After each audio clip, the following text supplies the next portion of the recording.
How did I make it big? I know how to play the game. I buy real estate, hotels, fancy cars, even railroads. And I take chances. Money. It truly runs the world. In fact, it's widely believed by many that it can easily corrupt just about anyone. But how true is that? Well, one person sought to prove this exact statement when they conducted what is simply known as the Monopoly experiment. This experiment was conducted by psychologists at the University of California, Berkeley. The experimenters invited pairs of strangers to play a game of Monopoly, but there was a twist. A coin flip would start the game off, and whoever won was designated as that game's rich player, and the other player would take the role as the poor player. And these labels came with some stipulations on the game. The rich players received twice as much money as their opponent from the start and were allowed to roll 2 dice instead of 1.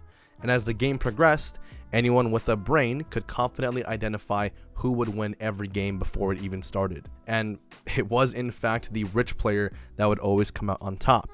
Now at the end of the game, the researchers would then ask all of the rich players how they felt about the match and how they were able to win.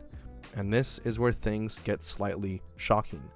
Most of you watching know the answer, which is they were set up for success from the beginning, right? How could they not win when they had double the money and were able to roll twice as many dice, hitting go way more times than their opponent? But none of them attributed their win to being essentially lucky on winning the coin flip that netted them the rich player status. Instead, they attributed their win to their personal competence as a player and the so-called smart decisions they made along the way. According to experimenters, not a single rich player acknowledged that they won because of the beginning coin toss that was in their favor. Paul Piff was the psychologist who conducted this experiment. He expected it to have a few possibilities. He thought that the rich players would be embarrassed by the situation at hand, and that they would do whatever they could to help this person who was in a poorer, much worse situation, whether that be not buying as many properties the first time around, or just in general going easy on them. But that was the exact opposite of what they found.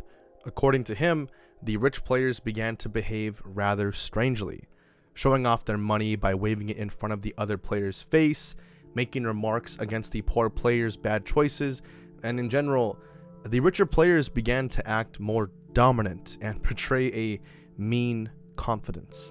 Some of the more notable differences between the rich and poor players was not just the way that they talked.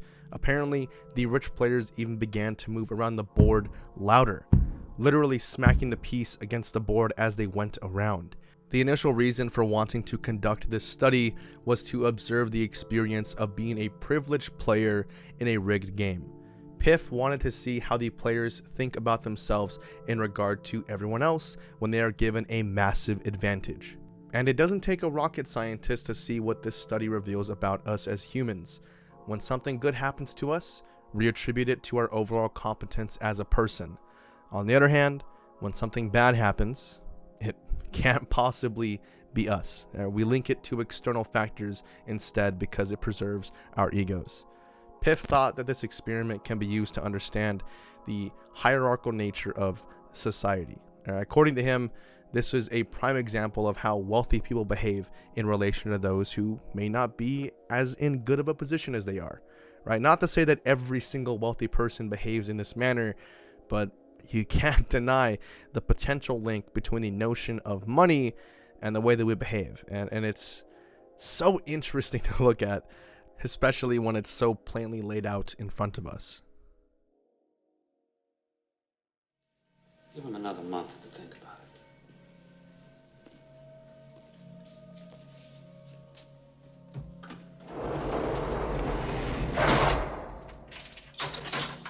"10 minutes of isolation." In the current age of social media, we have so much information readily accessible to us at any time. This constant access to information and stimulation means that we are rarely able to be completely left alone to our thoughts. Even if we find ourselves in that spot, most choose to get on TikTok or social media rather than be left alone to the alternative. And it makes you wonder, realistically, how long could I last with absolutely nothing but myself and my thoughts?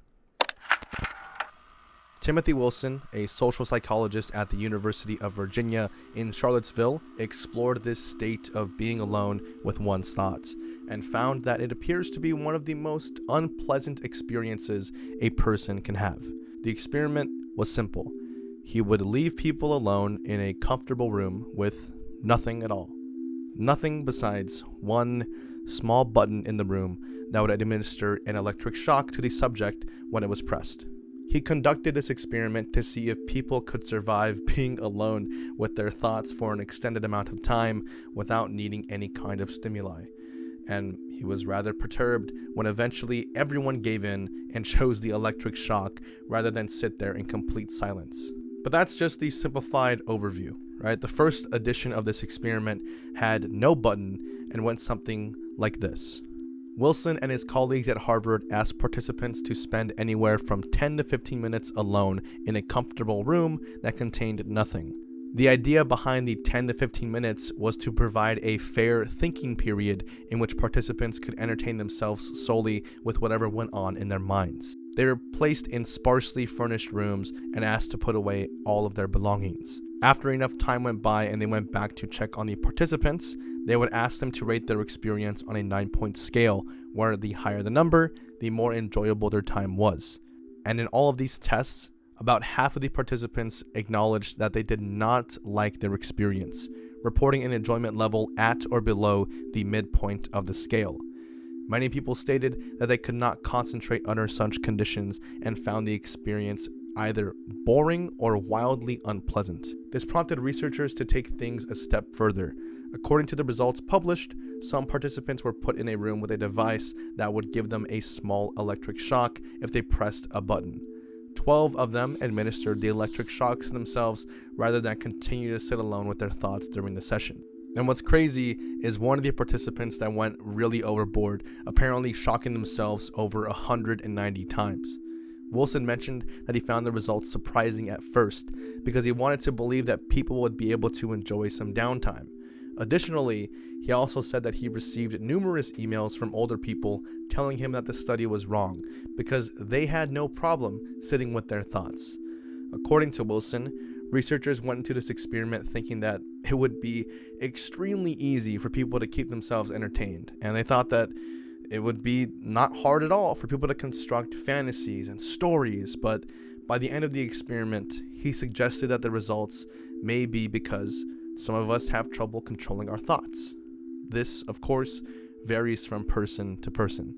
In fact, there's probably many of you watching that would disagree with the results of this experiment. But replace the shock button with TikTok, your other tab being open to Netflix or a streaming service, or even you having this video on in the background while you play games. A crucial part of the discourse is the fact that the people in this experiment chose to give themselves an electric shock rather than pay attention to their own thoughts. This is a direct result of the world that we live in.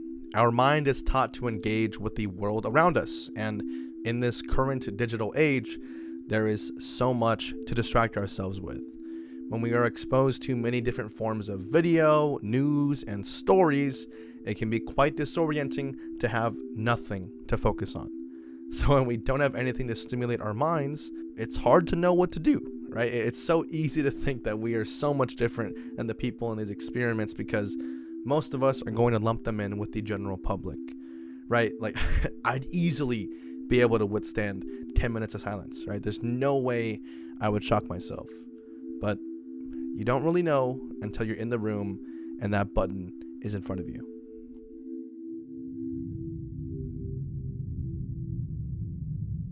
Being blind is hard to comprehend. One of the best analogies I've ever heard to describe what it's like to be blind was when I was told to try seeing from my elbow. Seriously, try to imagine what it would be like to see from your elbow. It's such an abstract concept to be blind, but what if you could still know what's around you while not being able to see? Well, this was the reality for a single man living in Switzerland. Now, technically, this one isn't an experiment, but it was far too interesting to not talk about, and honestly, it feels pretty fitting for today's topic.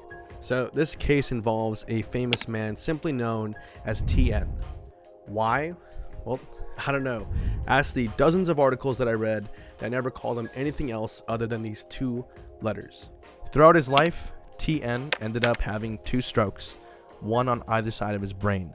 When they tested him, they confirmed that although his eyes appeared to be fine, one of the strokes had rendered him completely blind. The stroke had severely damaged the part of his brain necessary for his vision, known as the optical or visual cortex. A neuroscientist named Beatrice from Tilburg University, that's found in the Netherlands, wanted to study TN further.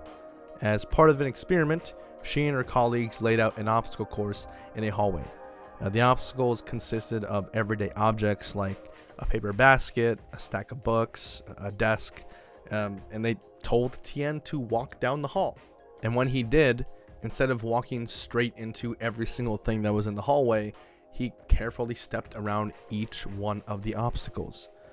Beatrice was amazed that he never touched anything. TN, on the other hand, was not surprised at all, right? Because, this was his everyday life. He was able to walk normally and somehow able to sense the objects in front of him despite his eyes not working.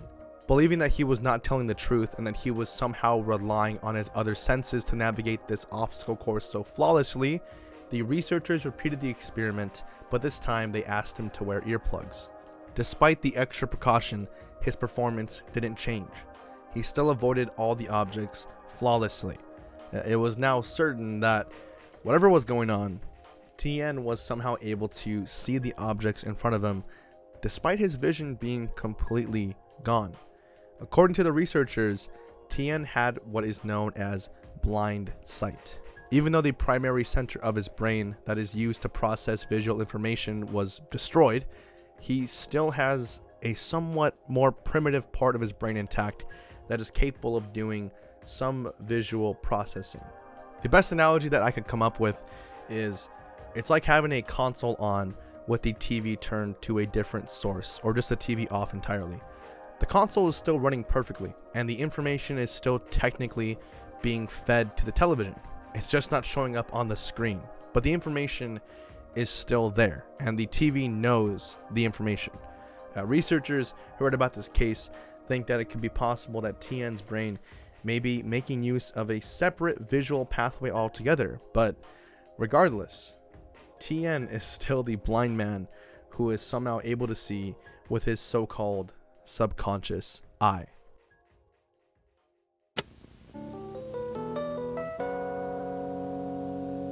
This is Channel 5, KTLA, Los Angeles. From the Chuck Barris stations in Hollywood, California, it's The Dating Game. I know this is a video about experiments, and no, we're not talking about the dating game, but I couldn't resist using this transition because, well, this next experiment takes us back to the 70s. And why did I land on using the dating game as background footage for this? That's because this is our first love experiment on today's video. 2 researchers in the 1970s took this belief of thrill adding to attraction and took it to the next level. Don Dutton and Arthur Aaron conducted what would now become known as the attraction bridge experiment. The goal of this experiment was to measure how much excitement or danger was needed to make someone attracted to another person. The rickety, shaking bridge was seen as the perfect control for this experiment. It introduced a level of excitement because it would rock back and forth naturally, but it wasn't so dangerous that it would induce a heavy emotional reaction. In short, it was the perfect location to test this theory. The study went something like this. Dutton and Aaron hired an attractive woman to ask men who had began crossing the bridge to participate in a study that required them to write a brief story based on a picture. After they completed the task, the woman gave each man her phone number in case he wanted to talk further. She also went to a nearby park to interview men after they had crossed a much sturdier bridge over the Capilano. The researchers wanted to know what men would do with the interviewer's phone number after they crossed each bridge. They found that 9 of the 18 men who took the woman's phone number after crossing the more scary, dangerous bridge called her. 9 of the 18 on the scary bridge ended up calling her, while only 2 of the 16 men who took her number after crossing the sturdy bridge had called her. They also noted that the stories written by the men who crossed the scary, rickety bridge were more suggestive in nature than those who had crossed the less scary, more stable bridge. Dutton and Aaron believed that the increased interest in the viewer was caused in large part by the misattribution of arousal, a phenomenon in which people misinterpret the cause of their heightened physical state. In this case, they mistook their fear of the shaking bridge to mean that they were attracted to the woman interviewing them. Aaron believed that when people are in a heightened physical state, they look to their environment and pick the explanation that makes the most sense.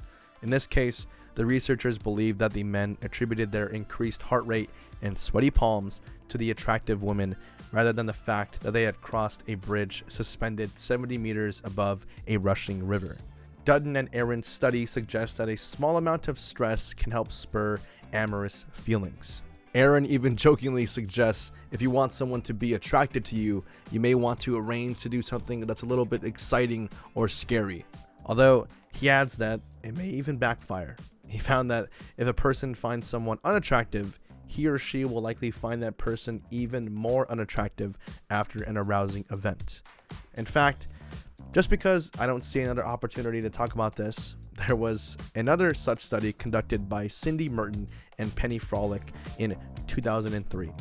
These 2 researchers took themselves to a few Texas amusement parks and showed photographs of a moderately attractive person of the opposite sex to people before and after they rode a roller coaster.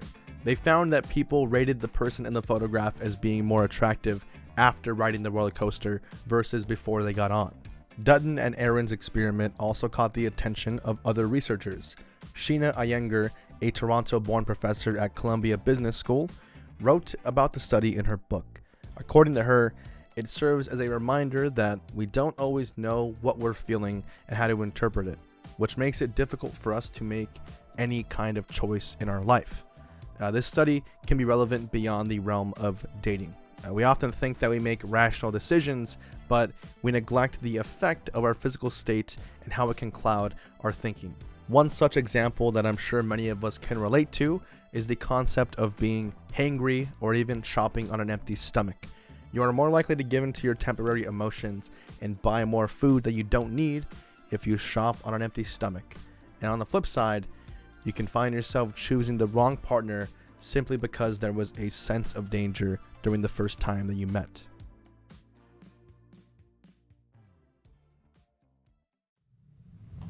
Two. I know they're wrong, but why should I make waves? 2. In this case, the subject knows he is right, but goes along to avoid the discomfort of disagreeing with the group. Here, the distortion is at the level of his response. 2. The Asch Conformity Experiment. The Asch Conformity Experiment were a series of psychological experiments conducted by Solomon Asch in the 1950s. The experiments revealed the degree to which a person was influenced by peer pressure. The experiment went something like this. The participant would be guided into a classroom of sorts where a few other people were already sitting and waiting. They were then shown a simple question that had an obvious answer. In this case, the people were shown a line on a screen and asked to match its length from another set of lines. The experimenter would go one by one, asking each participant individually to choose the line that matched the main line segment. Sometimes everyone in the group would choose the correct line, but occasionally the other participants would unanimously choose the wrong answer on purpose, even though it was clearly the wrong choice. This then put the onus onto the participant, who would have to choose whether to conform to everyone to avoid embarrassment or stick to their guns and say what is clearly the correct answer. And unsurprisingly, most of the time they were willing to be wrong in order to conform to the rest of the group. According to the results of the experiment, nearly 75% of the participants in the conformity experiments went along with the rest of the group at least one time.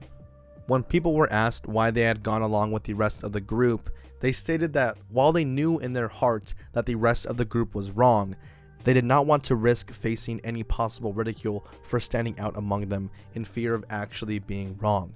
A few others stated that they actually believed the other members of the group were correct in their answers and that they were somehow mistaken. These results are kind of scary, as they seem to suggest that conformity is influenced by this need to fit in, and shows how powerful the mind can be in convincing you that you're wrong just because the majority believe in one thing. It's worth noting that some people believe participants conformed simply to avoid conflict and not necessarily just to conform to the rest of the group. Others stated that the results may not necessarily translate into real-world situations, but nevertheless, the Asch conformity experiments seem to show how truly hard it can be to withstand peer pressure and how easily someone can be manipulated just by being around the wrong people.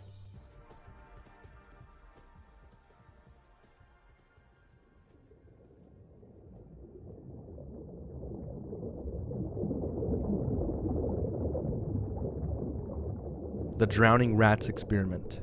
There are many experiments done throughout history that always seem to involve animals engaging in some crazy activity with the intention of including an intense emotional reaction. And there are a handful of times where this reaction is lighthearted and positive, but more often than not, it's a lot darker than we would like it to be. This particular experiment, conducted on rats, is no different. Performed in Japan by Nobuya Sato and his colleagues in 2015, the drowning rats experiment is one of the strangest that I've come across. Sato and his colleagues wanted to study the pro-social behavior of rats, which is just fancy talk to mean they wanted to see if the rodents would help each other when one was in danger, or in this case, about to drown. The experiment went something like this. One rat was made to swim in a pool of water with another being in the cage adjacent to it. The rat drowning in water could only gain access to the dry, safe area of the cage if its fellow rat opened the door for it. Sato's team found that the rats quickly learned that they had to open the door in order to help their fellow distressed and soaked friend. At first, they only quickly opened the door if the soaked rat looked distressed and was in need of help. The quickest to act in these scenarios was always those that had the previous experience of being immersed in the water and were much quicker at learning how to save a fellow rat than those who had not been immersed. This clearly showed that the rats, at the very least, had some form of sympathy, being able to relate their experience of being soaked to other rats as well, which is kind of astonishing to say the least. Researchers also wanted to see if the rats were simply doing this because it was the only choice or if it was the right thing to do. So they ran the experiment again, only this time they had two doors with two different choices. One providing a chocolate treat and the other opened the door to their distressed friend.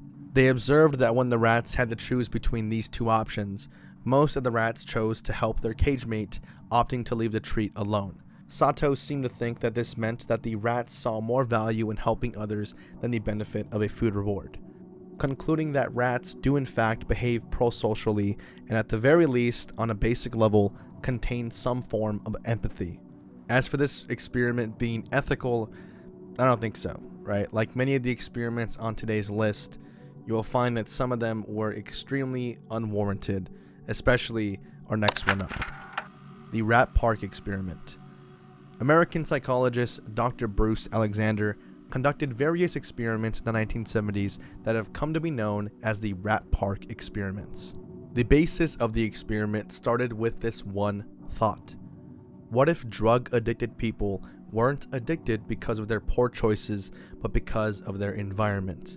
To find this answer, Dr. Alexander drew up the idea for the rat park experiment. And before it became what you see on screen, it started with just a few rats placed in a cage alone. The only two things in the cage were a bottle of water and another bottle also with water, but laced with various drugs, specifically heroin and cocaine. Either out of sheer boredom or simply to entertain themselves, the rats would repeatedly choose to drink from the drug-laced bottles, starting out like how addicts begin, small steps at a time until they need more and more of it to feel the effects. This continued all the way until they all overdosed and died. To further test his hypothesis, he began putting rats into so-called rat parks, where they were among others that were free to roam and play and do whatever they wanted. They were given the same access to the two types of bottles of water, one that was laced and one that wasn't. But the biggest difference was now, instead of being isolated with only those two options to choose from, they had community, right? They had other amenities to join and other rats to enjoy those amenities with. All the while, they were still given those same two options of the regular or laced bottle. And surprisingly, when inhabiting the rat park, they almost always chose the plain water. Of course, occasionally they would take a sip here and there from the laced bottle, but they did so intermittently and not so obsessively to the point of an overdose. The rat park experiment was intended to debunk some of the flawed understanding around addiction at the time, specifically the notion that the drug itself was the important factor in whether someone became addicted. While the chemistry of the drug is extremely relevant, it is not enough to focus on it. There needs to be equal emphasis on community and environment. The environment that you grow up in has a massive, important influence in the development of whatever you end up choosing in life. And it's kind of sad to hear these kind of stories because every time I hear them, I think of the same sentence or quote that I heard from somewhere. It's crazy that essentially no issues exist once people's basic needs and wants are met. It's almost as if that's all we need to live a happy life.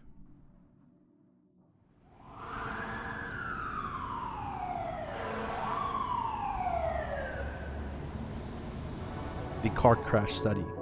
This study is more on the soft side of things and should be seen as disturbing because of what it says about our ability to remember things.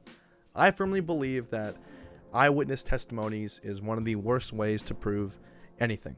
And two researchers thought the same thing in 1974, Elizabeth Loftus and John Palmer from the University of Washington, who conducted two experiments to investigate the reliability of our memory when we try to recall an event or tragedy. During the experiment, participants were shown several car crashes and asked to estimate the speed in which the cars collided. However, each group of participants was given a question that was worded in different ways. Each group received the question with different words like collided, contact, hit, or smashed. They wanted to see if the choice of word in the question would have an effect on whether or not the participants believed the car was going extremely fast or just a normal speed. Interestingly enough, the results did indicate an influence on the estimation of the car's speed. Participants stated that the speed was higher when the question was asked using words like smashed or collided. To further test this hypothesis, they conducted a similar second experiment. People watched a film depicting car accidents and were asked to fill out a questionnaire about estimating the speed. The results were found to be similar to the first experiment. People who heard words like smashed were significantly more likely to report a higher speed estimate or estimate the car crash to be more violent. According to Loftus and Palmer, there are several factors that influence the making up of someone's memory. This includes any information received after the event as well. Information from our environment might impact our memory process, which could lead to any kind of distortion when thinking of any kind of memory. And what's really scary about this is the amount of people that have probably been put in jail over someone just misremembering something, right? And this could even peer into many memories of our life to the point where that one story or memory that you cherish in the entire world may not have even happened the way that you believe it did.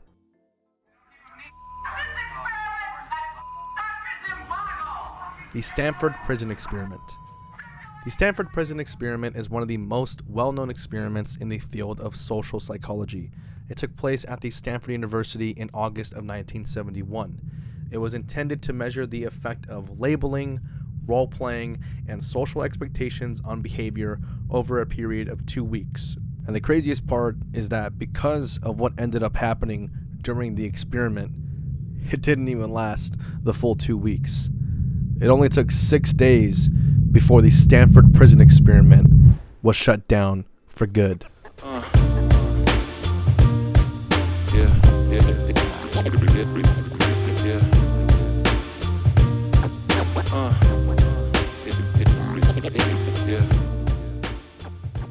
The experiment went something like this. Around 70 men responded to an advertisement about a psychological study of prison life, and the experimenters selected 24 applicants who seemed to be physically and mentally healthy. The paid subjects were then divided randomly into an equal number of guards and prisoners, 12 guards and 12 prisoners. And just so everyone knows how serious this was, the team conducting the experiment went as far as legitimately booking and arresting the prisoners in public, taking them in for fingerprinting, and then throwing them into their cells. They wanted it to feel as close to real as they could, as close to a real simulation as one could get. There was also some ground rules for those selected to be the guards. They were ordered to not physically abuse any of the prisoners, and if they should choose to put someone into solitary confinement, it couldn't be for more than 1 hour. The cherry on top that I feel like really made this experiment turn into what it became was the fact that the prisoners were given numbers to be called by instead of their actual names. While they felt it would help keep the participants' anonymity safe, I feel like all it ended up doing was dehumanizing them, as we will later learn what happened. Obviously, they needed to inject some kind of chaos into the study so that they had something that would be able to be observed. This came in the form of making the prisoners do various tasks, whether it be writing a letter to one of their loved ones or doing some kind of physical exercise while counting aloud. The prisoners were subjected to situations that were intended to simulate the environment of a real-life prison, or as they called it, an atmosphere of oppression. On the second day, the prisoners staged a rebellion, prompting the guards to work out a system of reward and punishment to manage the prisoners. Some would put bags over their heads, others would force prisoners to stay awake, causing sleep deprivation, and in one instance, someone fired off a fire extinguisher into one of the cells just because they could. Behavior like this came out so naturally from the guards as they began to display extremely cruel and tyrannical behavior. With little to no instruction, the guards would humiliate and psychologically abuse the prisoners within 24 hours of the study's start. The prisoners slowly became submissive and took the abuse with little protest. Due to this, the experimenters had to shut down the study a week after it started. According to an article in the New Yorker, after the experiment ended, it started to come under scrutiny based on, you guessed it, ethical grounds. As a result of this experiment, many people began to believe that regular people, if given too much power, could transform into ruthless oppressors. And this is something that I also believe, right? Maybe I've just worked too many retail jobs and seen too many coworkers turn into power-hungry people once to get promoted, but that's just me. There were also some people, of course, who disagreed and conducted their own study to prove as such. Just because I like being fair, I figured I would share this one. In December of 2001, two psychologists, Stephen Riker and Alexander Haslam, worked with the documentaries unit of the BBC to partially recreate the Stanford prison experiment. The guards in this experiment also had uniforms and were given permission to give rewards and punishments, but the main difference was that in this prison, there was no preset expectations. They were only told to make the prison run smoothly. While the guards were hesitant to exert their authority, the prisoners developed a collective identity of sorts. The researchers behind this experiment concluded that these two studies taken together did not suggest that every single person can become an oppressor if given a power-hungry role. Instead, they suggest that our behavior conforms to our preconceived expectations. The Stanford prison experiment doesn't prove that any human is capable of descending into, sadism or tyranny, but it does show that if under the right conditions, anyone could potentially become someone like that.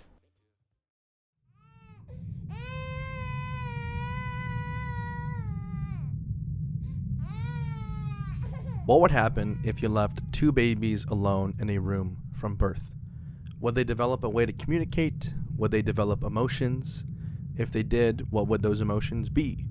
These are the kind of questions that many have asked themselves throughout history, but that train of thought usually ends there because conducting any sort of experiment based on that would lead to, I can only imagine, travesties. But seeing as I'm talking about this on a video about disturbing experiments, you probably see where I'm going. The language deprivation experiments. a rumored series of experiments involving isolating infants from the normal use of spoken language in an attempt to discover what fundamental changes would occur. Essentially, if we left infants alone with little to no words or anything to learn off of, what would they grow up to be like, right? And one of these alleged experiments was said to have been carried out by Roman Emperor Frederick II in the 13th century. He is said to have raised infants without human interaction in an attempt to determine if there was a natural language that they might demonstrate once their voices matured. During this experiment, he is allegedly said to have ordered that a number of newborns be raised completely without speech. The nurses could feed and wash them, but not utter a single word except when absolutely necessary. These infants were observed constantly in case they uttered a word. The babies allegedly passed away 3 years after the experiment had started, with many suggesting that they passed away due to the fact that they had no love, no care, and no human connection in those 3 isolating years. By raising these babies with a minimal level of human interaction, they were left so completely lonely that they lost the will to live at such a young age. Now, I will say that these experiments are more like folklore because there's no concrete evidence supporting that they actually happened beyond the occasional article or blog post. But the idea of a child growing up in isolation from society provokes many questions about what it means to be human, right? What part of ourselves is determined by biology and what parts are determined by culture? To what extent is language innate? Right? It's certainly something that I've given a lot of thought to, but actually conducting an experiment on live children to find out, now that's another case entirely.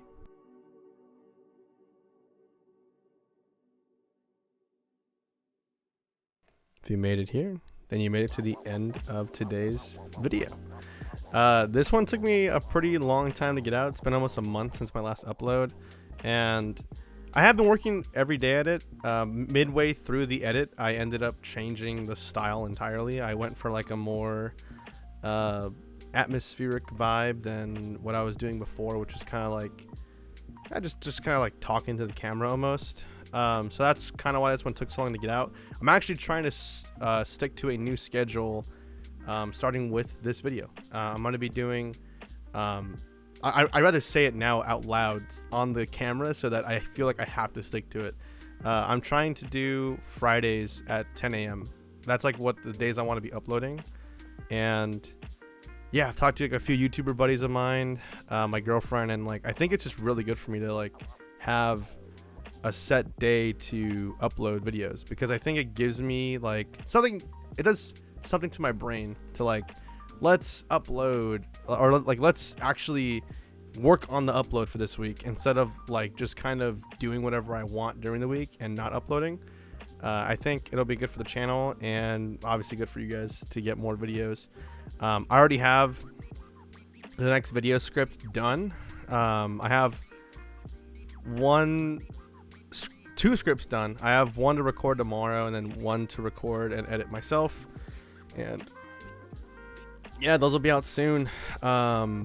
Next video is probably going to be titled The Disturbing, we're bringing back the Caught on Film series, but it's not film accidents. It's going to be Disturbing Moments Caught on Film, and I'm excited for that one a lot. I spent a lot of time on that script. That one's like a pretty long video. I think it's right now it's around 20 to 22 pages, I think, around there.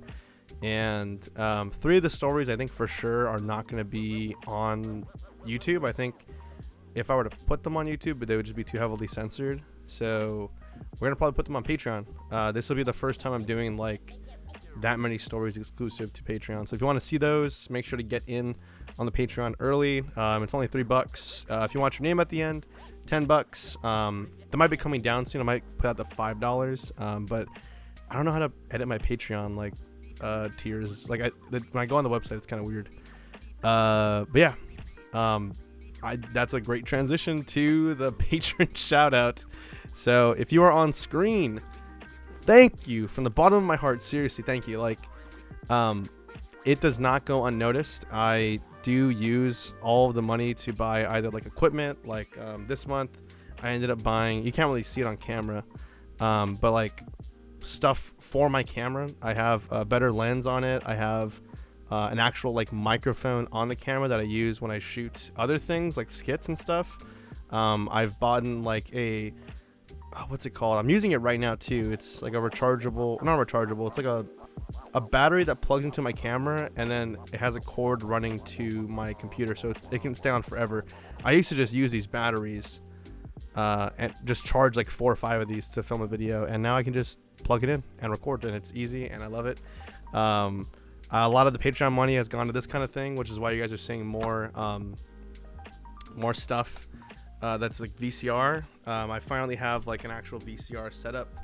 I have my VCR and my CRT ready to connect to my computer at a moment's notice using these 2 things. They were funded by the Patreon, and yeah, I use mostly the money to just upgrade my setup and make better videos for everyone out there. So if you want to see more stuff from me, or you want to see me make bigger and better things and get better as time goes on, and feel free to support me on Patreon. I'm going to be coming out with more things on there. I think the biggest thing on there right now is just like I have behind the scenes footage on how I research and come up with ideas for videos. I have obviously uncensored content of what I put up on YouTube, and I'm probably gonna be doing leaning more towards the uncensored content going forward, just because it's getting kind of hard to, I guess, like baby talk around some topics. And to be honest, like, we're all adults. Like, I don't want to have to do that all the time, and I think that the Patreon fits that niche perfectly. So yeah, thank you to everybody who has been on there. It really does help a lot. And yeah, if you're still listening somehow, take this as your daily reminder to go drink some water, get some rest if you're about to sleep to this. And yeah, this was another video for the books. So with all of that said, I will see you all in the next video. Thanks for watching.